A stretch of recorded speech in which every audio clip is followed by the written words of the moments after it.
4K gaming has been a thing for a decade now, but it's yet to achieve the mainstream popularity that 1080p did before it. There's a ton of reasons for this, but the one that affects most of us is money. 4K TVs are so cheap that they're practically commonplace, but the technology required to drive 500 million pixels of the latest interactive 3D rendered imagery every second is still a luxury item. For anyone looking to plug into their 4K TV without spending a fortune on a GPU, the answer might lie in the used market. Since the recent death of Ethereum mining, it's raining graphics cards out there right now, and many of them are up to the challenge of 4K gaming. In this video, I'm going to check out 3 cards at 3 different price points to see just how well they can satisfy your unquenchable thirst for pixels.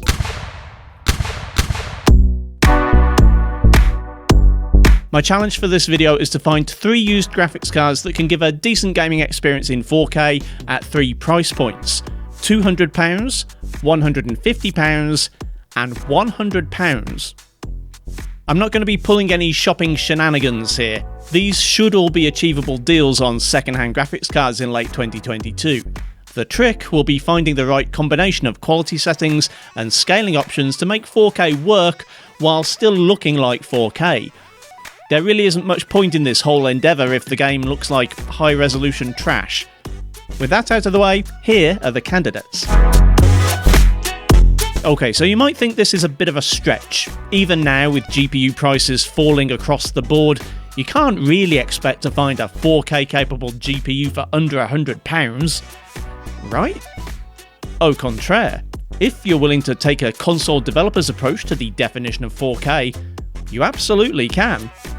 I've picked the Radeon RX 480 for this price category precisely because of its pedigree. The Polaris architecture this card is built on is the same as was used in the allegedly 4K capable 8.5 gen consoles from Sony and Microsoft. It may take some trickery with resolution scaling and quality settings, but I'm prepared to bet I can get a decent result. I've chosen the 4GB model as it's the one I own, and as I write this, the 8GB model still sells for over £100 on average. For £150, you should still be easily able to get an 8GB card. The aforementioned Polaris came to mind, but I wanted something with a little more oomph. I've chosen the GTX 1070, as there are several on eBay for between £140 and £150 as I write this, and by the time I get this out, I'm pretty confident it'll be the average selling price. Although it sacrifices a couple of gigabytes of VRAM compared to the 1070, the RTX 2060 has a feature that makes budget 4K a more realistic prospect: DLSS. This upscaling tech is one of the better methods of running at low resolutions without looking like you're running at low resolutions, and on moving images at TV viewing distances, that's probably going to be good enough for most people. The test platform is my usual moderately priced gaming PC. When I put it together last year, I estimated the base system cost to be around £535, but things have changed a bit since then. An equivalent system could be put together now for less than £450. That being said, the test conditions today shouldn't put too much load on the CPU at all, so someone with an older quad-core i7 or Ryzen system shouldn't see much of a difference in less CPU-intensive titles. 4K TVs are mostly 60Hz, and so are most of the cheaper monitors, so ideally we're aiming for a 60fps frame rate in the games being tested. And as I'm testing with an eye towards budget rather than performance, that does mean I have to accept results below 60, potentially as low as 30fps, but ideally no lower than that. Despite the subject of the video, I actually don't own a 4K display, which means I've got a bit of a quirky test setup.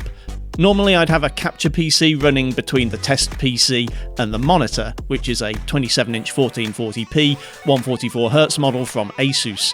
This creates a bit of a problem when running above 1440p. You can in theory use DSR or VSR to simulate a 4K display, but this doesn't work for all games, and in the case of Elden Ring, I actually found it had a bad impact on performance. My workaround was to run the graphics card on the test PC into the capture PC, then run the capture PC's GPU to the monitor. The footage is being fed into OBS at 4K 30Hz, which is the limit of my capture card, and so I'm playing with slightly more lag than usual and at only 30Hz. I can't think of a valid reason why anyone else would do this, but If you were thinking it might be a good idea, it's not. Don't do it to yourself. Anyway, benchmarks. GTA 5 predates most fancy scaling options, but it also runs perfectly well on PCs from a decade ago, so we probably don't have any need for FSR or DLSS. Still, if it proves necessary, the modding community have found a way of adding FSR1 support, for whatever that's worth. Starting with the £200 option, the RTX 2060 doesn't need much in the way of concessions to get a playable 4K experience. The default settings were a mix of high and very high, with a smattering of advanced quality features just to make life more difficult. Regardless, the 2060 performs admirably and still provides more than 60 FPS most of the time, averaging close to 80 and really only dipping when we go trekking into the vegetation. Perhaps surprisingly, the mid-priced option comes out swinging for the fences. The 1070 is only a little over 5 FPS behind the 2060 at the same quality settings, and remains an incredibly playable experience.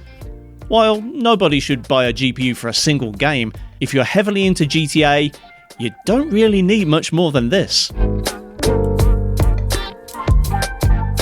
Finally, the cheapest option, the RX 480, and this is actually a pretty healthy result. In the very peculiar use case scenario I'm testing in, at 30Hz, the 78fps 2060 feels exactly the same as the 44fps RX 480, even using the same quality settings. In reality, anyone with a normal TV or monitor should notice a slightly less smooth experience. Now, I happen to think this could still be a pretty playable result, especially in single player, but if you're pining for 60fps, all that's needed is to drop quality settings a little. Shutting off some of the advanced features and dropping the very high settings to high should be sufficient for a 60fps average, but dropping everything to normal guarantees it, resulting in a very smooth 73fps average. The Witcher 3 is due for an update soon, or whatever soon means to CDPR, but in the meantime we still have the original version.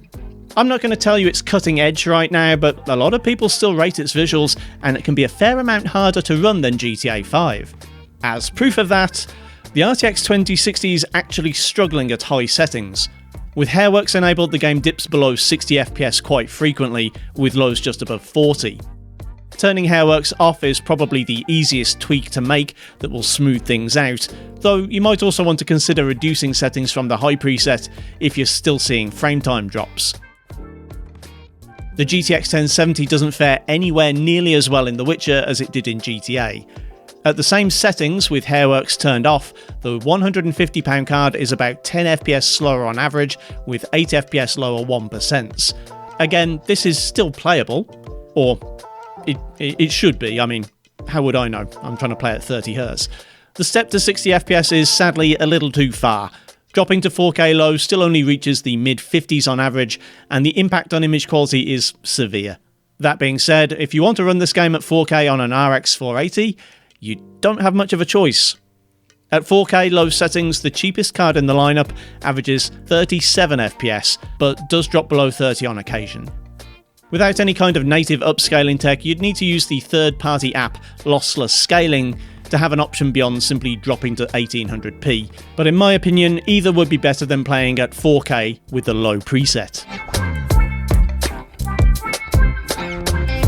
Moving on to something a bit more modern. Forza Horizon 5 is a 2021 cross-gen title, so it was developed with both the Xbox One X and Series X in mind.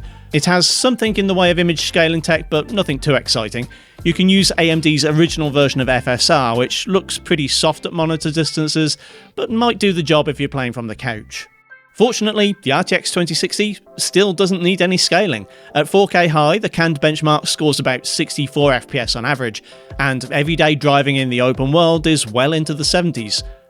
I'd be hesitant to recommend trying anything above high, as 6 gigs of VRAM isn't really enough for the higher settings in Forza. The GTX 1070 has the extra VRAM, but lacks the performance. At the same settings as the 2060, it only manages 50 FPS, over 20% lower than the RTX card. Though, as you might already be aware, open world gameplay is actually a lot less demanding on hardware than races, and this means you'll see 60 FPS plus when driving around Mexico. Dropping to medium barely moves the needle, and low sees the benchmark go up almost to 70 FPS, but at a substantial cost in quality. My preference would be the medium or high preset with FSR Ultra quality, which passes 60 FPS on average and still looks pretty good. Finally, the RX 480 can't really hit 4K 60 even with upscaling. You could maybe try FSR performance, but by that point you're just playing at 1080. At 4K high with ultra quality FSR, the benchmark averages 41 FPS and doesn't drop below 30. To be on the safe side, dropping the preset to medium adds about an extra 5 FPS.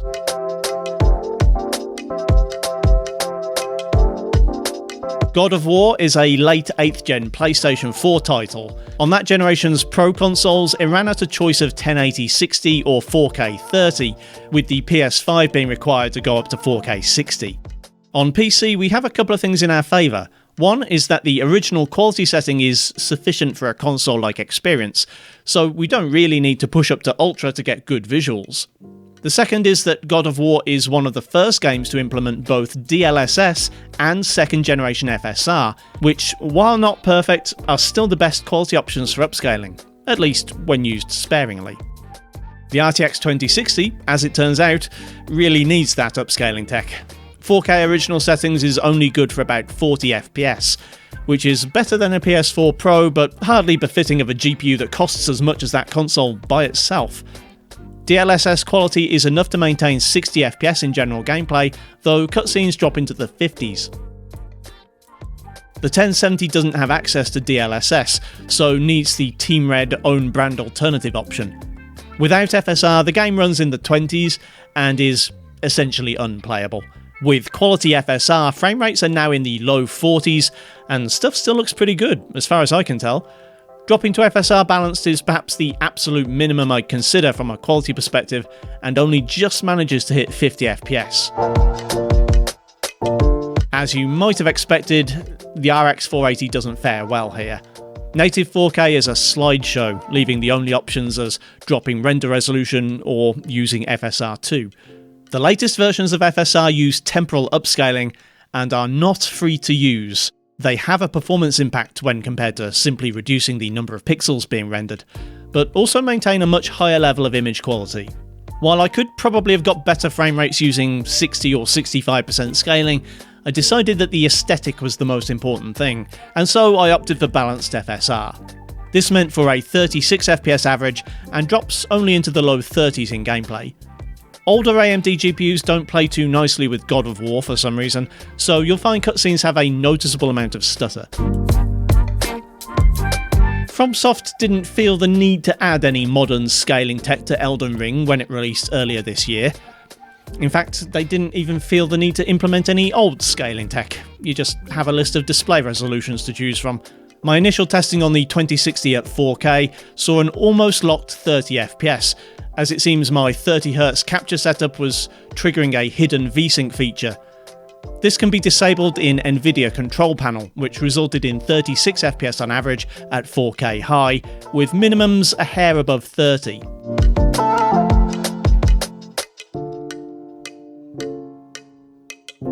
The GTX 1070 holds up remarkably well, and for the most part could probably hold a locked 30 FPS most of the time. At the same settings as the 2060, the 1070 averaged 32 FPS and dropped only as low as 27.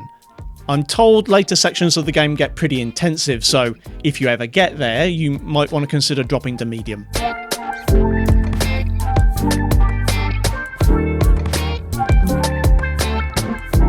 The RX 480, however, can't maintain 30 FPS even at the low preset. As I said, there's no scaling option in game, and AMD's system-wide version of FSR, called RSR, is only available on newer generations of GPU, which makes no sense to me. Surely it's more useful on weaker GPUs. Anyway, I digress.